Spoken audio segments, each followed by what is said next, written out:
సుమన్ టీవీలో మీ business promotions కోసం ఈ కింది నెంబర్ను సంప్రదించగలరు.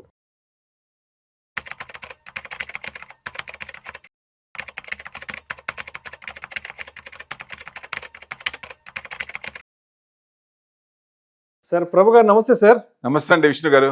సార్ ప్రభు గారు welcome to Vishnu Talks. Thank you sir, thank you for calling. So Prabhu గారు ఏంటి డిజిటల్ గోల్డ్ కి సంబంధించి సెబీ కాస్త కన్నెర్ర చేసింది చాలా రోజుల తర్వాత. డిజిటల్ గోల్డ్లో ఈ గోల్డ్లో ఇన్వెస్ట్మెంట్స్ చేయొద్దు, అక్కడ కానీ నష్టాలు వస్తే మాకు ఎటువంటి సంబంధం లేదు, అవి మా నియంత్రణలోకి కానీ పరిధిలోకి కానీ రావంటూ కూడా స్పష్టమైన స్టేట్మెంట్ కూడా ఇవ్వడం జరిగింది. Yes, what next with the digital and ఈ గోల్డ్? అంటే గోల్డ్ బాగా పెరుగుతున్నప్పుడు ఇట్లాంటి మామూలు ఏదైనా ఒక ప్రోడక్ట్ బాగా పెరుగుతున్నప్పుడు దాంట్లో కొన్ని డిస్క్రిపెన్సీస్ వస్తుంటాయి. సో మన ఇన్వెస్టర్ అనేది అది కరెక్టా కాదా, డిజిటల్ గోల్డ్ పెట్టచ్చా లేదా, ఇది సెబీ సీతకన్ను ఉందా లేదా, ఇఫ్ సంథింగ్ గోస్ రాంగ్ ఎవరిని అడగాలి?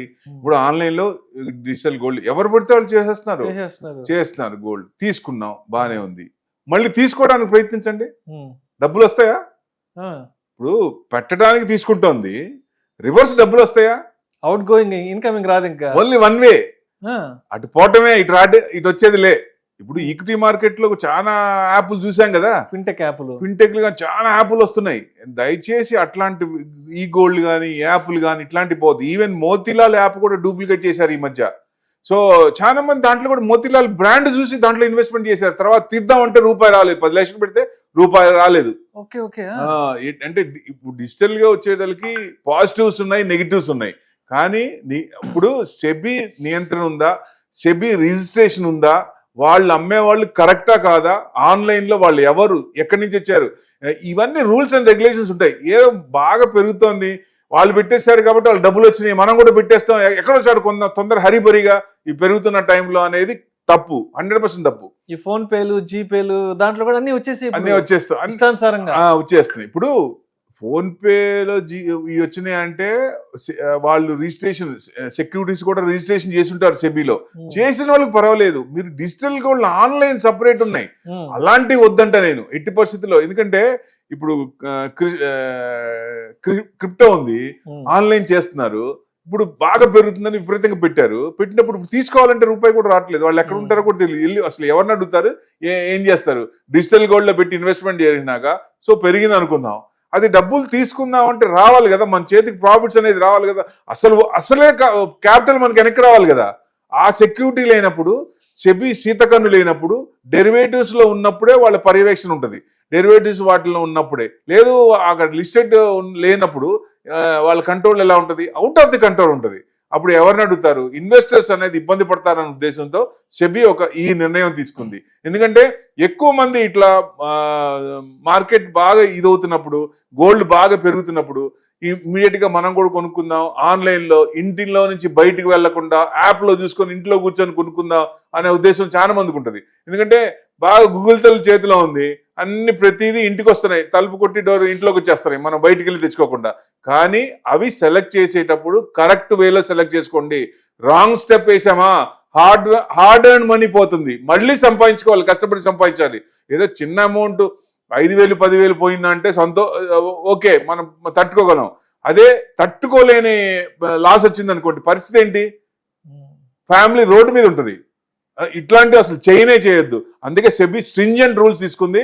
డెఫినెట్ గా ఇది మంచి తరుణం, ఇన్వెస్టర్స్ కి నష్టపోకుండా ఉండటానికి సెబీ తీసుకున్న నిర్ణయం ఇది సరైన నిర్ణయం. డెఫినెట్ గా ఇంకా ముందే చెప్పాల్సింది సెబీ, ఇంకా ముందే డిజిటల్ గోల్డ్ ఆపేయాల్సింది. సో ఎందుకంటే గవర్నమెంట్ నుంచి కొనుక్కోవాలంటే ఒక ప్లాట్ఫామ్ ఉంది, ఆ ప్లాట్ఫామ్ నుంచే కొనుక్కోవాలి, లేదా బయట షాపుల్లో వాటిలో ఉన్నప్పుడు కొనుక్కోవచ్చు. మనకి పర్ఫెక్ట్ గవర్నమెంట్ నుంచి కొన్నప్పుడు ఫలానిది అన్నప్పుడు ఆ క్యారెక్టర్సే ఉంటాయి. మీరు షాప్ లో కొన్నప్పుడు పర్ఫెక్ట్ చెప్పగలరా? 24 క్యారెక్టర్స్ ఇది 19 క్యారెక్టర్స్ అని చెప్పగలరా? మనం ఏం చెప్పలేము, వాళ్ళు చెప్పిందే విధం కదా. అదే గవర్నమెంట్ సైట్ లో కొనుక్కుంటే పక్కాగా ఎంత క్యారెక్టర్స్ ఉన్నాయో అంత క్యారెక్టర్స్ కరెక్ట్ గా ఉంటుంది. సో అది మనకి అథెంటిక్ అనుకోవచ్చు ఒక రకంగా. సో అలాంటి సైట్ లోనే కొనండి ఎట్టి పరిస్థితుల్లో. ఇది ఆన్లైన్ ఈజీగా ఉంది, యాప్ మన దగ్గర ఉంది, మన ఫోన్ డిజిటల్ ఫోన్ మన దగ్గర ఉందని కొన్నామో ఏదైనా జరిగిందంటే మళ్ళీ పాము పట్టంలో ఉన్న ఇది మొదటి స్టేజ్కి వచ్చేస్తాం. దయచేసి ఇట్లాంటి ఇన్వెస్ట్మెంట్ చేసేటప్పుడు కొన్ని కంపల్సరీగా స్ట్రింజెంట్ గా ఒక డిసిషన్ తీసుకొని ఇన్వెస్ట్మెంట్ చేయండి. ఇలాంటి ఈ గోల్డ్ లేకపోతే అట్లాంటి వాటికి వెళ్ళొద్దు. మీకు గోల్డ్ పెట్టాలనుకున్నప్పుడు ఈటీఎఫ్స్ ఉన్నాయి, గోల్డ్ ఈజీఆర్స్ ఉన్నాయి, వాటిలో పెట్టండి. మ్యూచువల్ ఫండ్స్ వాటి ఈటీఎఫ్స్ ఉన్నాయి, మ్యూచువల్ ఫండ్స్ ఉన్నాయి, వాటిలో పెట్టండి. అప్పుడు లాంగ్ టర్మ్ మినిమం 5 years ఏ ఫండ్ లో ఉన్నా, ఏ గోల్డ్ ఫండ్ లో ఉన్నా మీకు 5 years ఉంటే మంచి రిటర్న్స్ వస్తాయి. ఎందుకంటే కొన్ని మామూలుగా వచ్చేదానికంటే అక్కడ కొన్ని డివిడెండ్ కూడా ఉంటుంది కదా. సో అట్లాంటిది అదర్ కొంత గోల్డ్ పర్సంటేజ్, కొంత వేరే గవర్నమెంట్ సెక్యూరిటీస్ కూడా పెడతారు కాబట్టి ఇంట్రెస్ట్ కూడా వర్కౌట్ అయ్యే ఛాన్స్ ఉంటుంది. అంతేగాని తీసుకెళ్లి ఎవరో తెలియనో ఎవరికో పెట్టారు, అనాథరైజ్డ్ ఆథరైజ్ లేనివై ఇట్లాంటి వాటిలో పెట్టుకుంటే మొదటికే మోసం వస్తుంది. సో మొత్తానికి వినియోగదారుల సంక్షేమాన్ని దృష్టిలో ఉంచుకొని ఆర్థిక నేరాలకు, సైబర్ నేరాలకు వినియోగదారులు బలి కాకుండా రేపు ఏదన్నా నష్టం వచ్చాక మరి నెత్తినోరు బాదుకునే చర్యలు ఉంటాయి కాబట్టి ముందుగానే నష్ట నివారణ చేస్తున్నారు. నష్టం చేస్తుందా రాకుండా, నష్టాలు రాకుండా. ఏదేమైనా ఇప్పుడు తట్టుకోగలిగిన నష్టం వస్తే పర్వాలేదండి. ఫ్యామిలీకి తట్టుకోలేని ఎక్కువ పర్సంటేజ్ నష్టం వస్తే పరిస్థితి ఏంటి? ఆ అప్పు కట్టడానికి జీవితాంతం సరిపోద్ది. సో ఉన్నప్పుడు సంపాదించిన మొత్తం దాంట్లో పెట్టి మళ్ళీ మొత్తం పోయింది అనుకోండి, వెనక్కి రాలేదు అంటే పరిస్థితి ఏంటి? అంటే వాళ్ళని పనిష్మెంట్ చేయడానికి కూడా ఎవరు ఉండరు, అక్కడ ఎవరు దొరకరు. సో అది చాలా ఇబ్బంది కదా. సో అలాంటిది డిజిటల్ లో పాజిటివ్స్ ఉన్నాయి, నెగిటివ్స్ ఉన్నాయి. పాజిటివ్స్ కూడా కొన్ని స్టాండర్డ్ గా ఉన్నాయి, సెలెక్ట్ చేసుకోండి. సెబీ రిజిస్టర్డ్, సెబీ ముద్ర ఉన్నాయే సెలెక్ట్ చేయండి, వేరేది ఏది కూడా సెలెక్ట్ చేయొద్దు. అది మీకు ఏదైనా కొనుక్కోండి, షాపులో కొనుక్కోండి. మీరు షాపులో కొంటే అక్కడ మనకు తెలుస్తుంది కాబట్టి.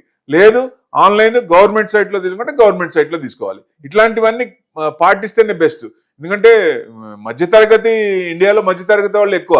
సో అట్లాంటిది ఏదైనా దెబ్బతింటే దిగువ తరగతి వెళ్ళిపోవాలా, కిందకి వెళ్ళిపోవాలా, అసలు మళ్ళీ జీవితాంతం ఉద్యోగం చేయాలా. రిటైర్ అయిపోయిన తర్వాత కూడా ఇంకొక 20 ఏళ్ళు ఉద్యోగం చేయాల్సి వస్తుంది.